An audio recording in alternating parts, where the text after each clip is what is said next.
Hello and welcome back to Creating Creative Fulfillment. This week's video is less, here's how you get your channel started, and more, here's life as a creator. And actually, a lot of this can expand beyond just being a creator and can apply to life in general. Here's what I mean. This week's topic is self-motivation. This is something all of us have struggled with at one point or another.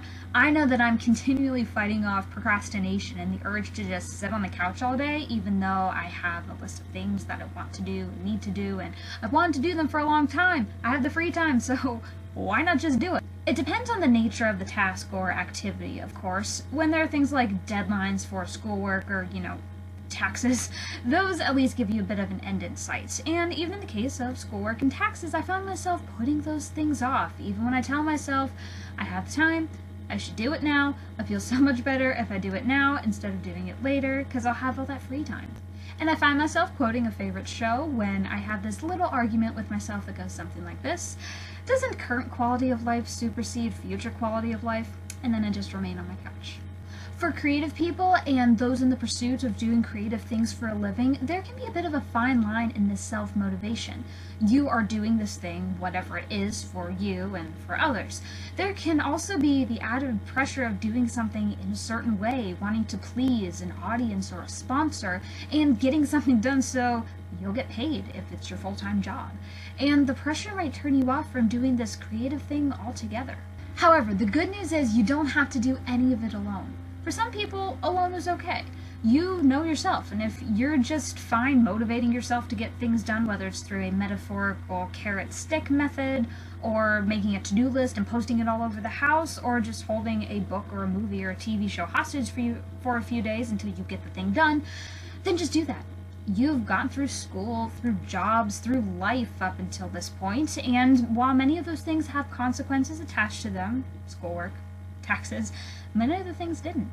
As a creative person, one day you picked up your pencil, your stylus, your camera, your instrument, whatever, and decided that this thing is worth putting the extra time into. This is something I will spend my free time on, not because it's a means to an end or something society is pressuring me to do, but because I enjoy it. This thing is worth trading that couch time. But not everyone can do it alone, and that's okay. For those of you who started your craft young, you had parents and teachers there to motivate you. Now with what you're doing, you may have expanded the circle of people you let into your creative activity to include friends and complete strangers. You may have a Tumblr or an Instagram dedicated to your art that's purely your extra fun creative outlet. When you make the decision to make your creative adventure your job, whether it's full-time or part-time, these pressures become much more real. It harkens back to wanting to get good grades, pass your driving test, or be accepted into your dream school. There's a deadline. There are consequences. You need to get this done. If you don't, you may lose your audience, lose that money, and lose motivation to do this creative thing in the future. So like with so many of these other videos, a lot of my advice comes down to, you know yourself better than I do. I can only offer so many tips and tricks. I know that for me, creating to-do lists and making deadlines, even those that don't exist, can do wonders in getting me to get something done. Like with these videos, technically there's no penalty for not doing them, it's just a suggestion by my publisher. But I think it's good for me and good for the book, so I do it. Speaking of, there is a whole chapter on self-motivation in Fulfilled Not Famous. In chapter 11, I whip out a few more suggestions and have a wonderful conversation with a full-time YouTuber. Links, as always, are in the description. I do this because I want to, but sometimes I need that push to get started.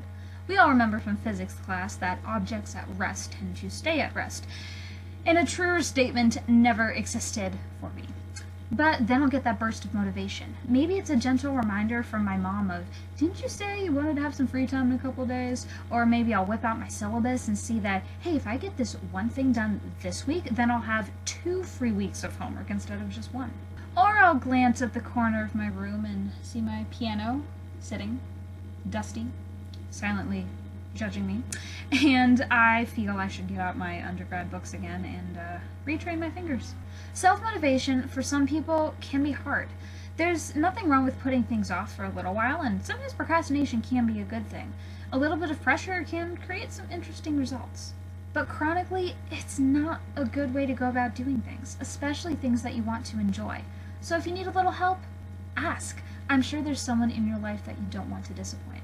So did this video motivate you to get going on something? Honestly, for past me, it did, because I, no surprise, procrastinated on this script, and then as soon as I was finished, I got that burst of energy I needed to get working on some homework. Anyway, thanks for watching. See you next time, and remember, embrace your creative side. And stop procrastinating on that one thing. You know what I mean.